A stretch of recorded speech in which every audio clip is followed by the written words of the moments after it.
It is July 4th. It is Independence Day. I thought I'd have this opportunity to talk to someone in the Gen Z era, somebody who's 24 years old. I want to talk about the economy. I want to talk about the future opportunity. I want to talk about the perception of being lazy. Let's welcome Dylan Miracle to the show. How you doing, buddy? I'm good. Happy to be here. Yeah, man. You were on my show. Gosh, was that like 4 years ago? Was that when Yeah, we did that? if it wasn't 4 years ago, it was damn close. Yeah, it was at least three. Yeah. So do me a favor. Let's catch the audience up on what you've been doing the last several years. Who is Dylan today? And then we'll get into kind of the topics at hand. Yeah, certainly.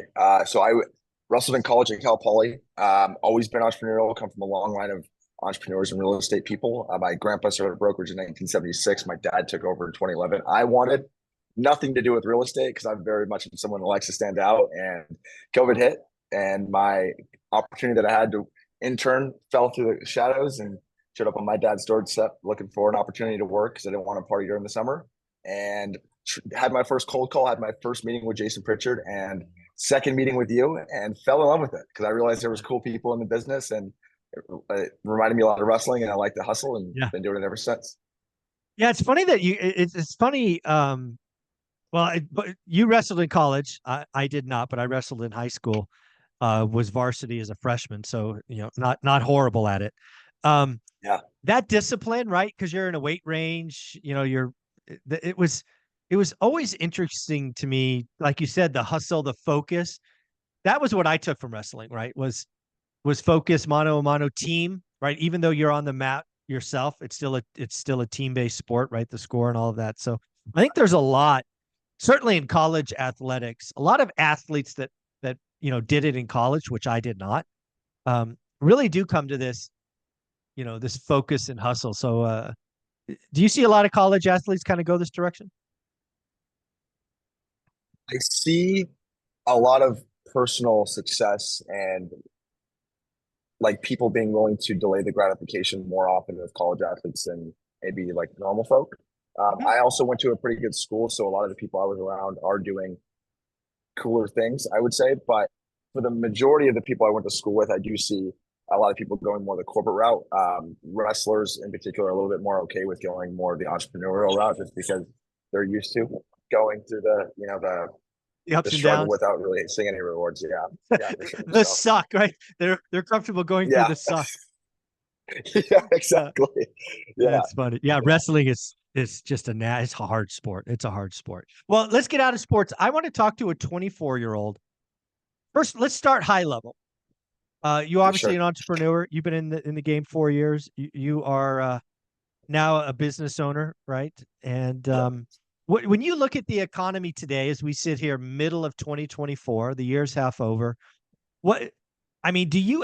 Well, I guess the question is, do you even look at the economy? Or are you so head down on your business that you're just operating, right? Does a 24-year-old think about GDP and unemployment rate and all that other stuff? Or are you just heads down? I would say on a macro level, I do feel like it's important to be aware of. Majority of the time, and this probably just comes from my younger perspective, I just try to control what I can control. I think having an awareness around like what's going on in the economy is important. And honestly, looking at some of the stuff that you post has been vital to me to kind of simplify it instead of me having to research a ton. But yeah, I would say it definitely is important to me, but in a very small sense because I'm very much focused on the skills that I'm learning and the assets that I'm building. And if everything did explode tomorrow, then I would be confident enough in the skills that I'm building today that I would be able to do it all over again. Yeah. So another thing I want to talk about, kind of a 24-year-old just starting the entrepreneur journey is how important is it to get around the right people in the right rooms? You talked about meeting with Jason Pritchard. I put him on the Mount Rushmore of real estate investors. You're very fortunate to have him in your backyard. But there's other people out there that maybe you don't meet in person, but you got to network with. Sure. How important is it to get in the right rooms and around the right people, you think?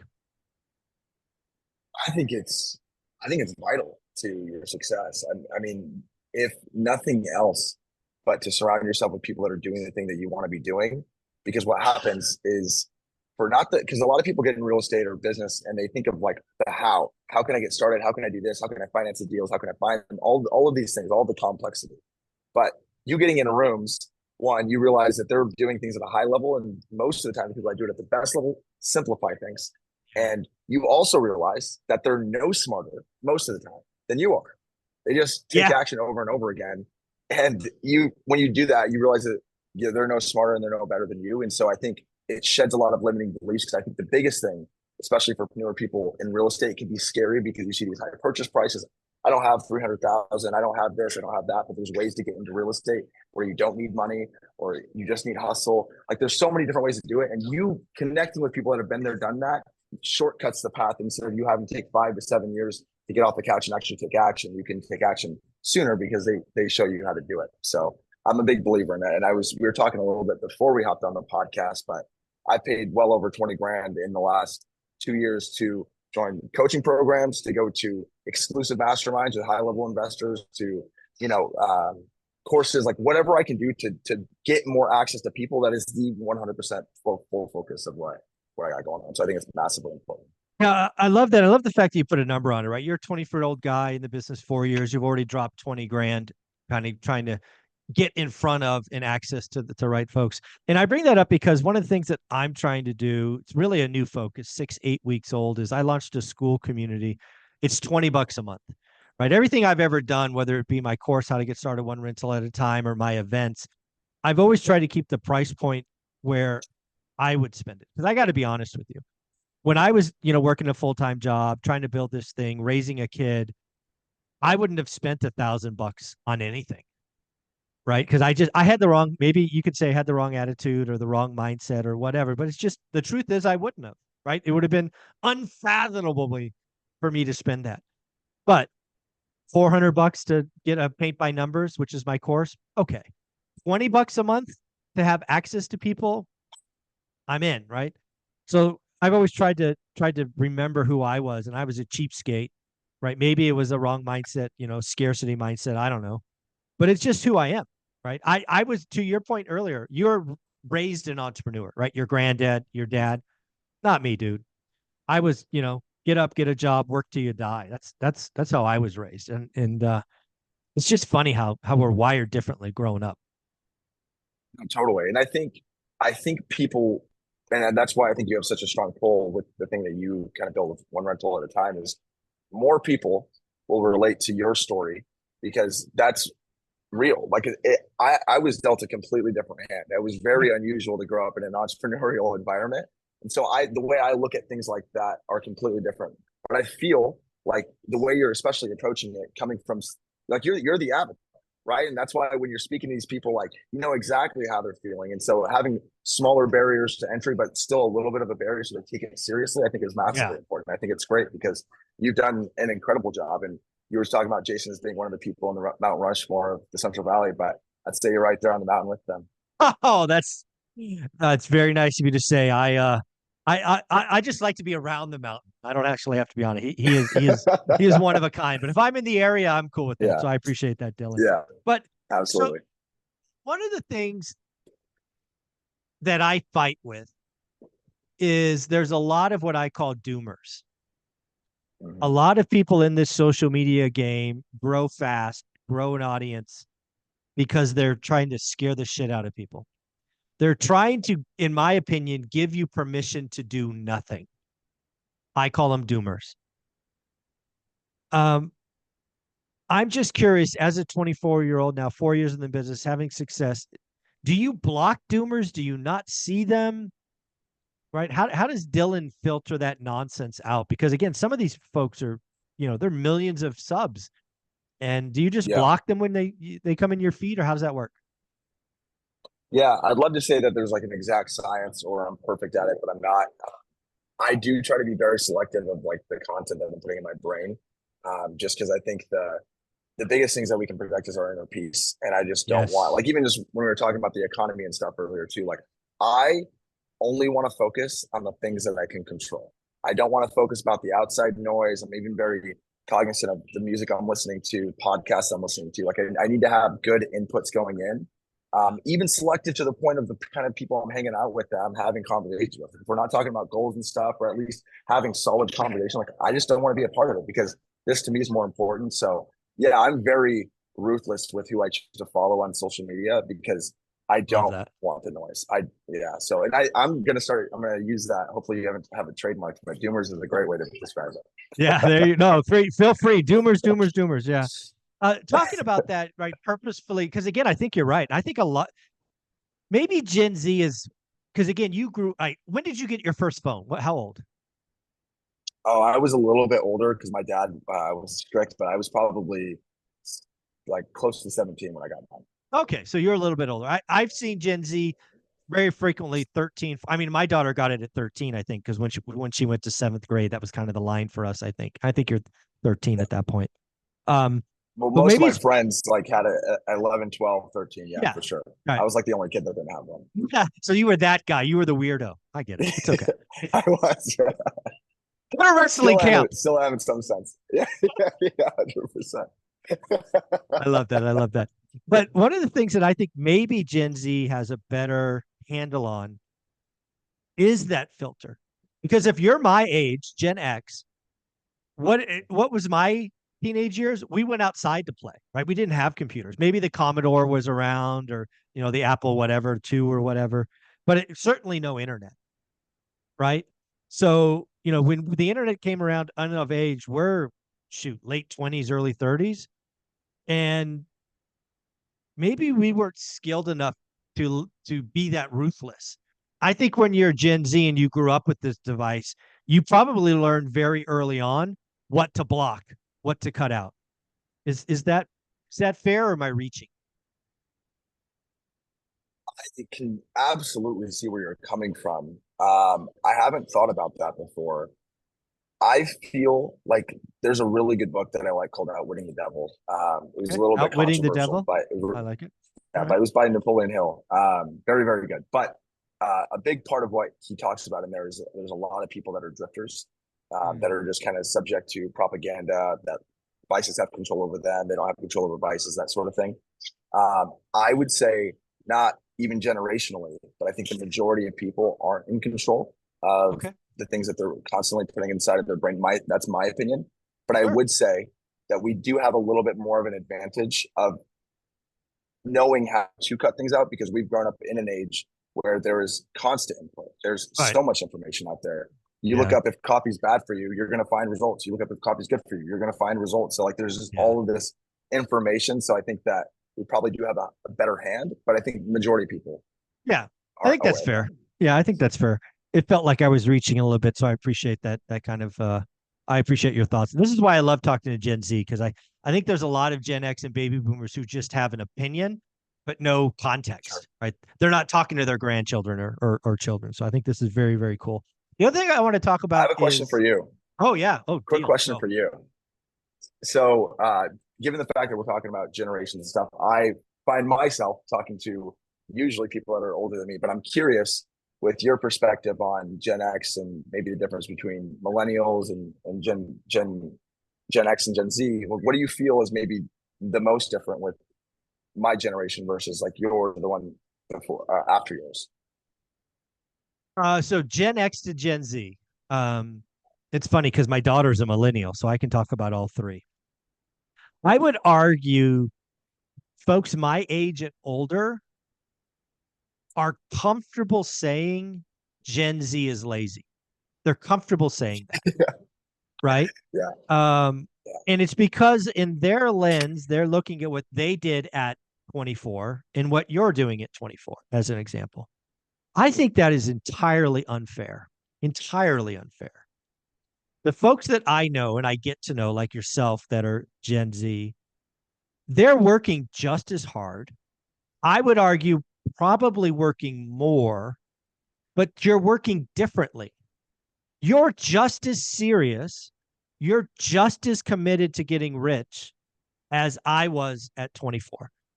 It's just my vehicle at 24, again, given how I was raised, was go get a job, try to get a raise. If not, go somewhere else, right? My way of getting wealthy was make more money in a job, right? Just over broke. Your generation, my opinion again, far more entrepreneur, far more social media savvy, far more. And again, the old folks, they don't see that. So I think the first thing I would put out there is there's a general belief that Gen Z is lazy, and I think that's entirely unfair. I think it's different. Better or worse, I'll let others decide.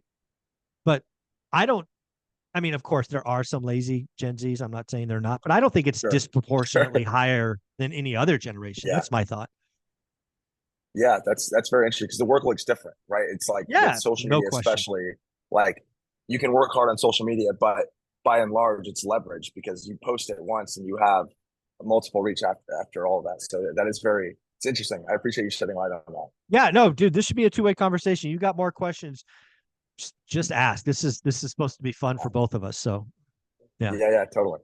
So the other thing I wanted to point out that you talked about earlier, and it's a big deal for me, is like who are your five closest friends? I'm gonna guess if when you're a junior in college, whoever those five friends were, probably were wrestlers, or at least athletes. Yeah. Probably aren't the same five friends you have today, but that is an assumption. So I'll ask, how vastly has your friend group changed since maybe you were a sophomore, junior in college to today? Yeah, drastically different. Specifically, more so around when I was a freshman in college versus by the time I finished college, and then who I am now. Um, when I got into college, there was this quote my dad would always tell me: "You are the sum of the five people you hang around with most." He'd always tell me that, but it was like in one ear and one out the other. It was like this thing that he would say all the time that I'm like, I had no context around what he was talking about. I don't know what you're talking about, Dad, but When I thanks. Bye. exactly, it was like live, laugh, love in the house. I'm like, what does that even mean? But my freshman year, I started hanging out with just like the popular kids in the wrestling team and stuff, and I was doing things that I usually wouldn't, and so I started getting in trouble and doing things that like just silly things. That being said, I decided to move into a two-bedroom apartment with four other guys that were on the same team. I stayed on my couch for $400 a month. Those guys today are still some of my closest friends. I wouldn't say they're who I talk to most now, but three of those guys are married, and they were a much better experience. So it taught me who I like. I started doing different things. I had a more serious girlfriend. Like the things I cared about were different. Fast forward to the end of college, my circle got immensely smaller. And in fact, I would actually choose to hang out by myself more than just trying to hang out with a bunch of people. But it also looked like me doing a lot of coffee dates and dating new friends that were outside of wrestling so I could have conversations with people that are more entrepreneurial and thought the same because there's not a lot of wrestlers that had a life outside of wrestling. I talked to probably two of the wrestlers that I went to school with my last year most often that are still close, that are high like level achieving people that are still wrestling and doing everything they can to do well. But the majority of the people I hang out with now, I'd say three of them, if they're not older than me, they're my age, but they're crushing it in real estate. And so I want the majority of the conversations I have with the people that I'm closest with to be in alignment to the direction I'm going. So it is definitely different than it was 3 or 4 years ago. How intentional are you with managing your circle of five? I mean, I'm going to guess by the time you're 30, you'll probably see an evolution in that group of five. I mean, is it an Yeah. intentional evolution? Yeah, certainly. Yeah, I think for sure.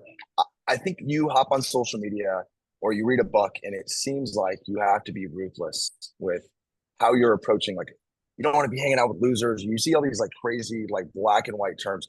I don't look at it that way.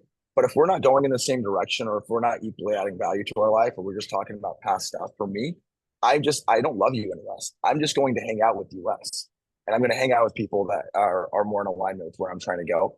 I think naturally, when you are continually trying to grow, you will naturally outgrow some people. It doesn't mean that you love them any less, at least not how I approach it. But Mhm. I am, to answer your question in short, I'm incredibly intentional about who I surround myself with and something that I try to do. And I got a little bit of it from Hermosi. I think a little bit just as natural, but I'm always trying to give before I ask for anything in return to people that I want to be around more often so that I'm also being a little bit more memorable because I separate myself from everybody else and they'll be more open to more meetings. And so I try to like date new people very often to see who fits in my circle. So I'm constantly changing and leveling up my friend group. I like that. I like that. I am curious. There's a lot of talk, a lot of fear around, hey, recession's coming, the economy, crash, and again, all this doom stuff.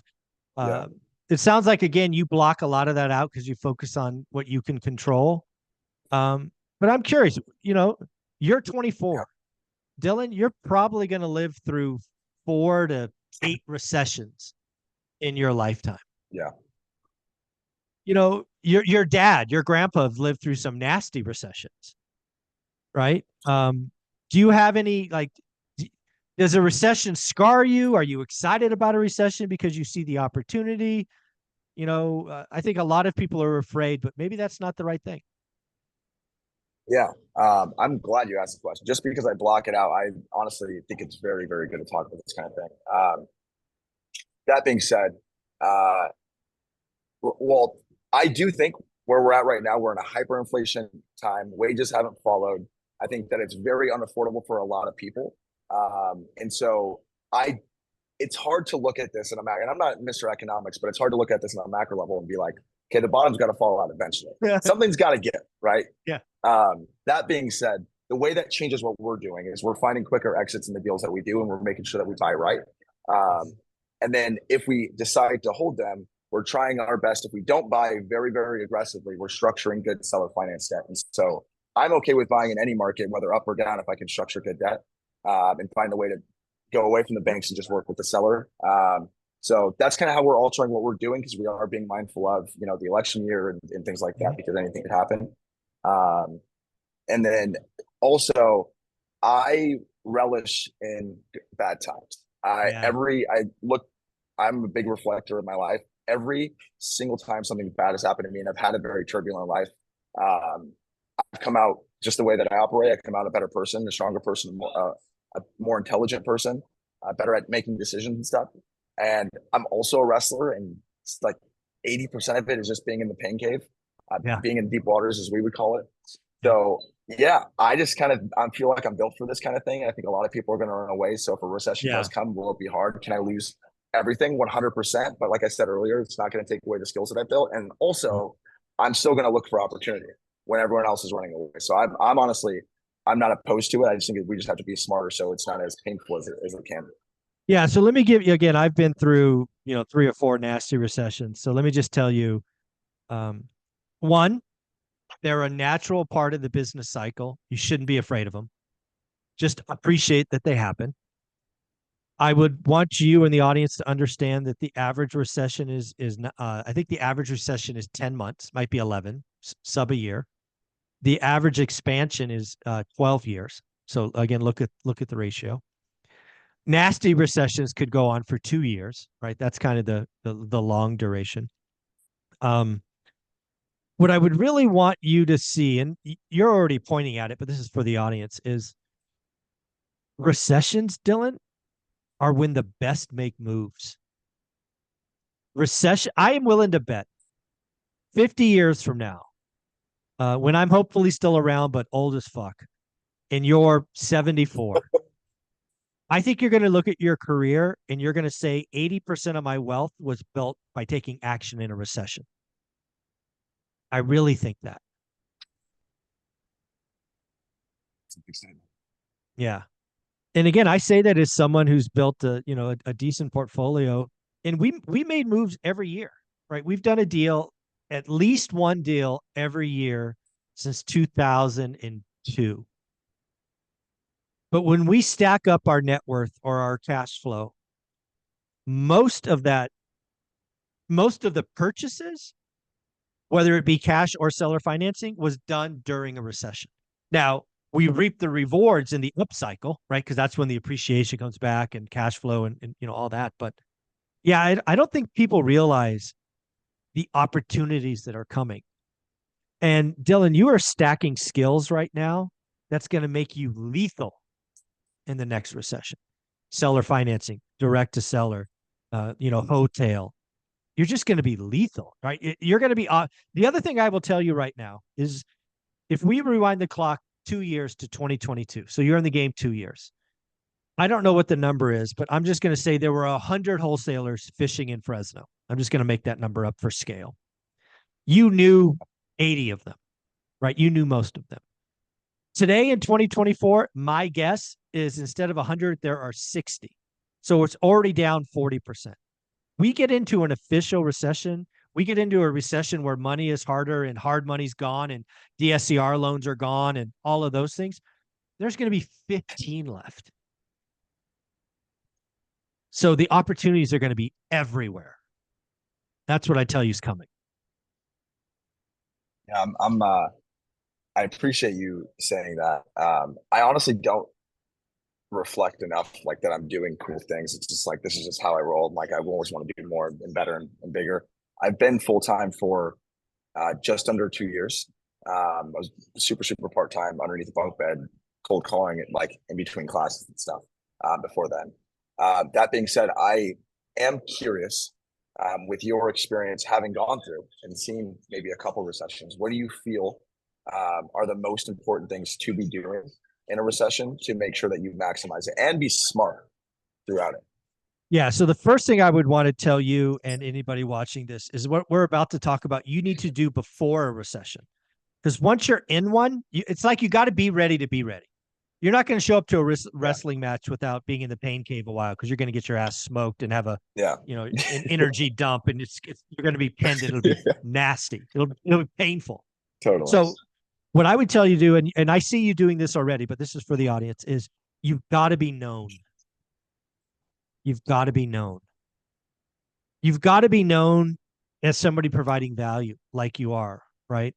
You got to document your story. One of the biggest things, so I've raised probably 10 million bucks in total for private money and never asked for a single dollar. How did I do that? Well, God, when was that? 2010.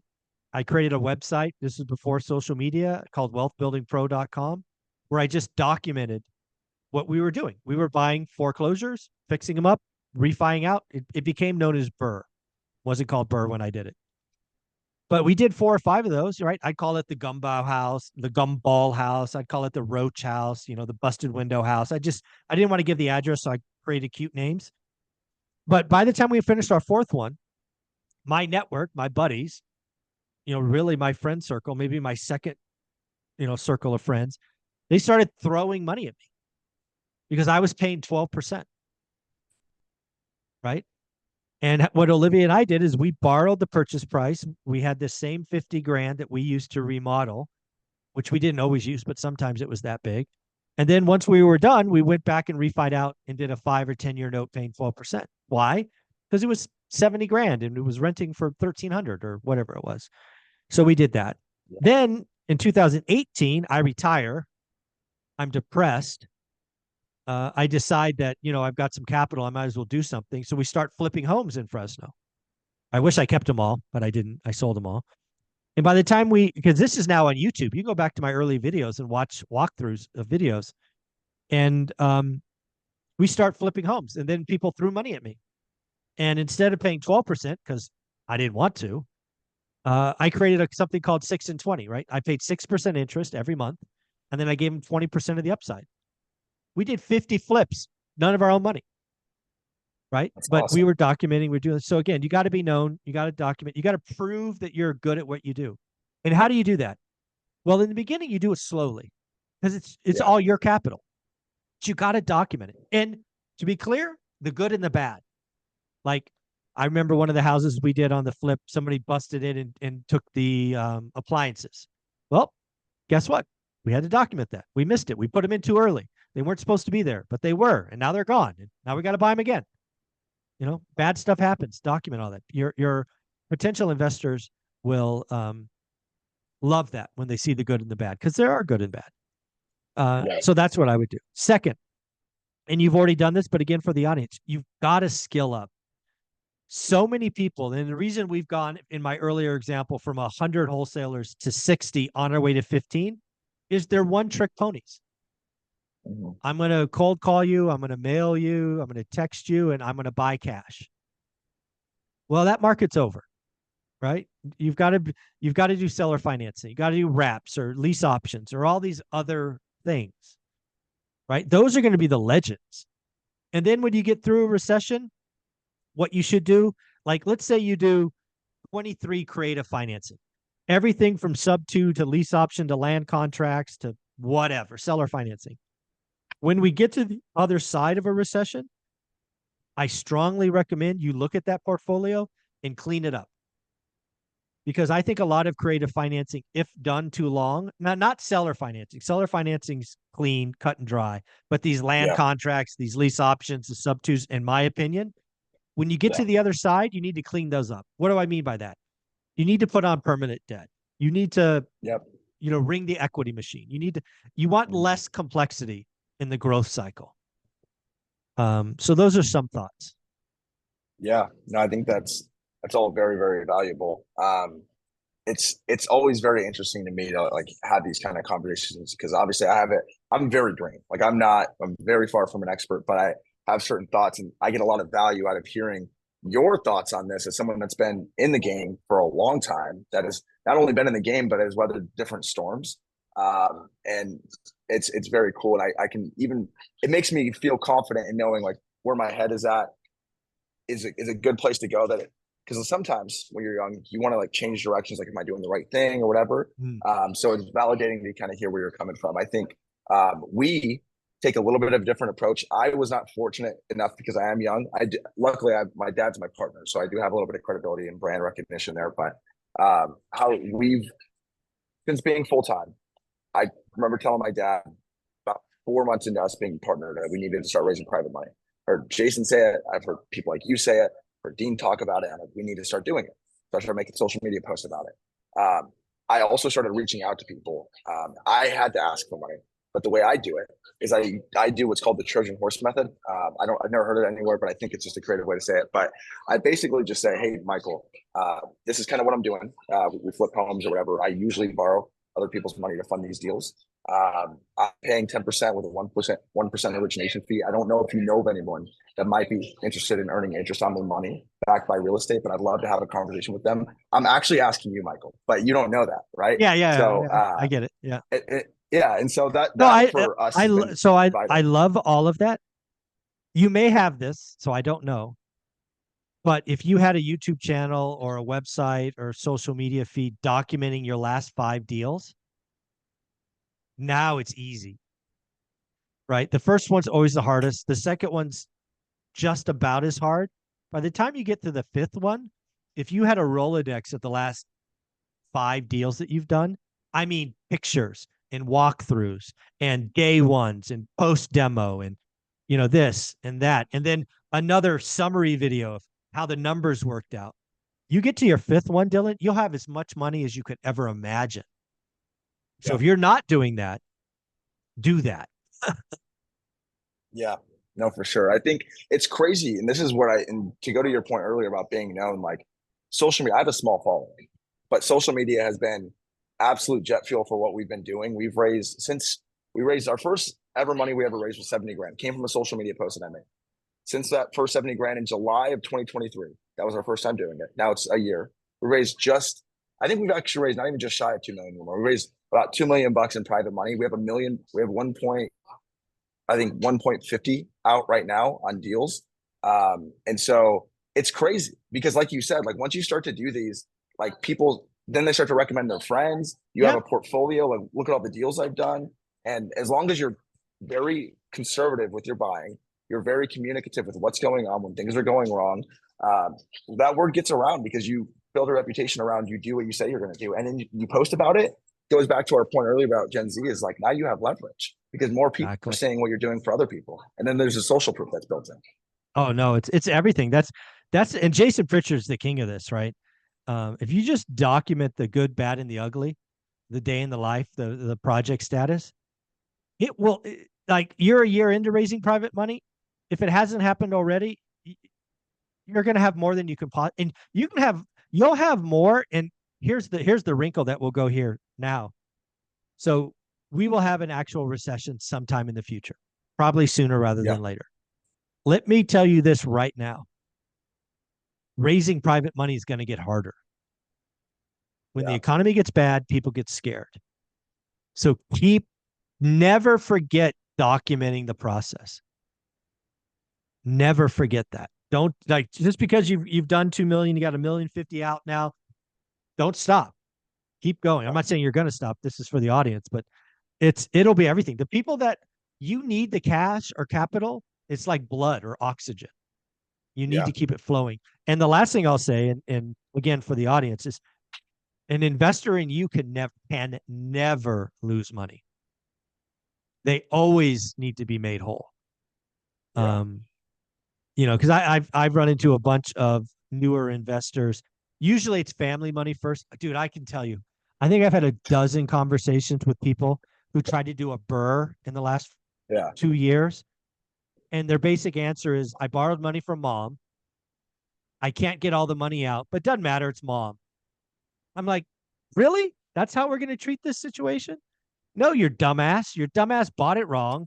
You didn't know your Yeah. numbers and you screwed your investor. Yeah. Just because it's your mom, that makes it okay.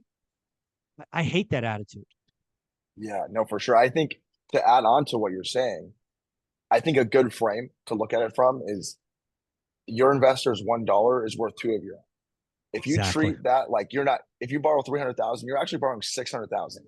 So you're taking $600,000 from it. If you look at it from that frame, it becomes way more important. And you think about it because, like you're saying, um, you do one bad deal with an investor, it's a small community. Real estate's a very small community, and then you're hyper local. So then it gets even Mm-hmm. smaller. And you fuck over one person, that word's going to get around.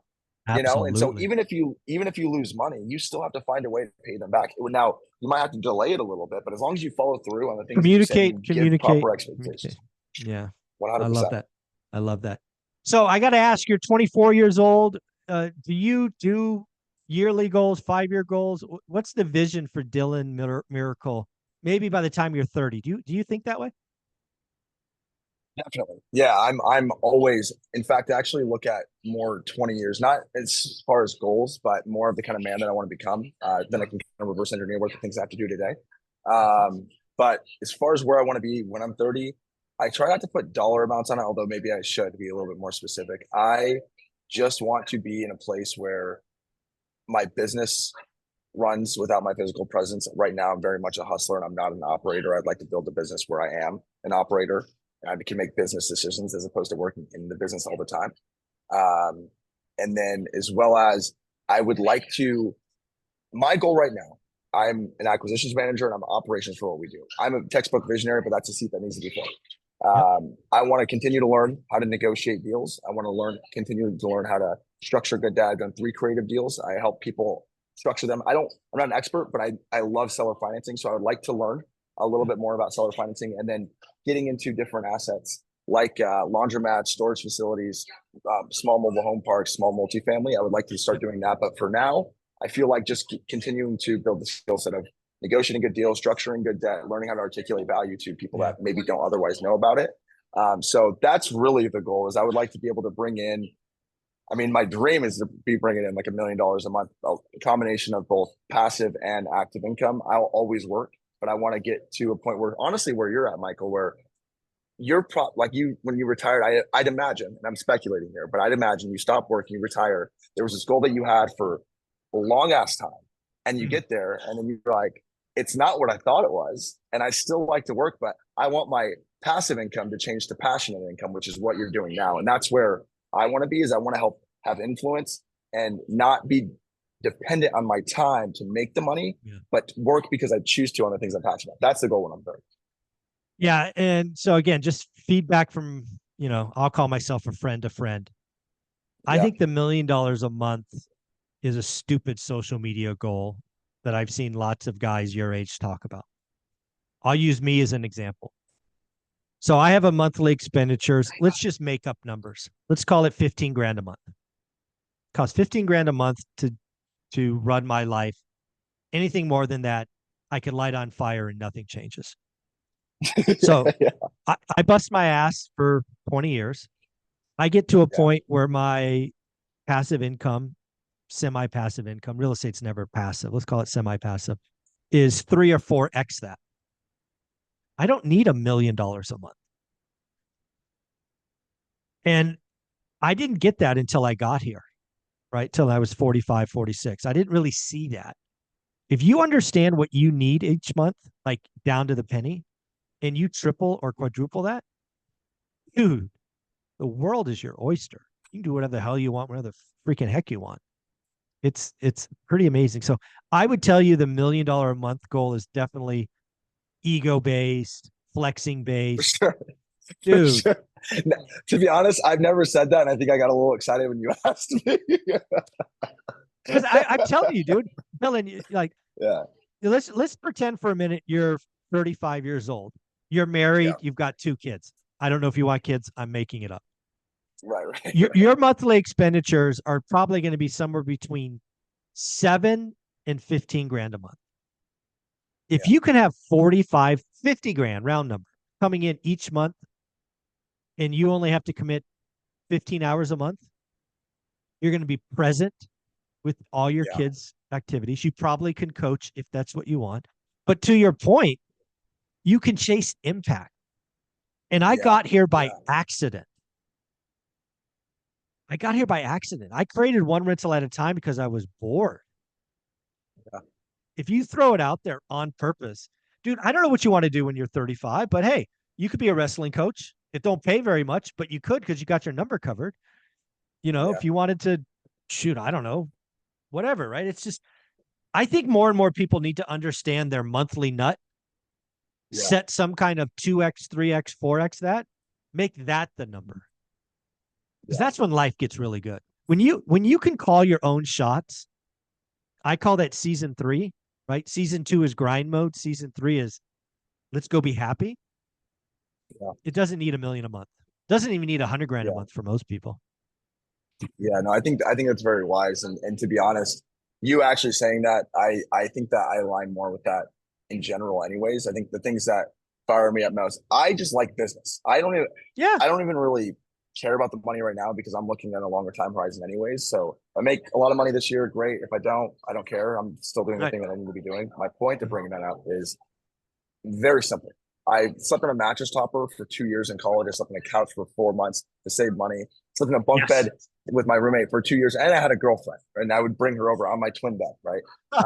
So my point to do this is I'm a very simple guy, but the things that do move the needle for me is I like experiences, and the life that I actually want to live is to be able to pick up a tab from my friends or go out and not have to really worry about it and There you cover go. things because I just can. And so those are the things that really move the needle for me. And the things that I'm excited about doing is I would like to build a community. These are things that have nothing to do with money, but everything to do with impact.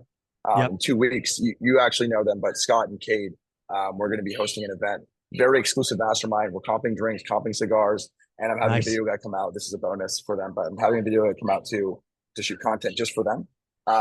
But there's no catch. It's just because these are kids that are my age or people that are newer in the investing community that I think there's a need for a group that we're all around the same level.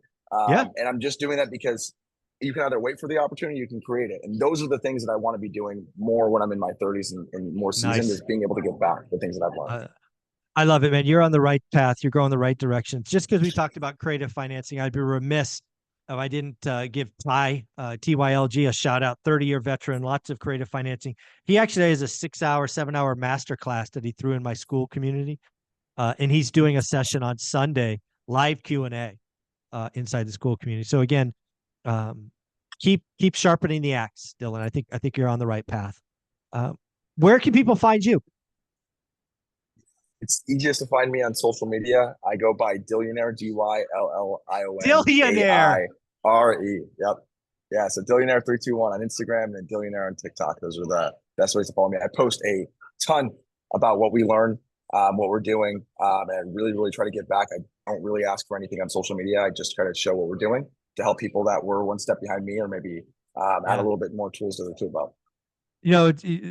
I love that you're doing that because what I have found in life is you really learn when you help others, right? So the fact that you're at 24 already reaching down and pulling people up is amazing. Good head on your shoulders. Love what you're doing, Dylan. One more time, where can they find you? TikTok and Instagram, Dillionaire321. Billionaire 321. That might be the best handle I've ever heard. Thanks, brother. Thank you, Michael.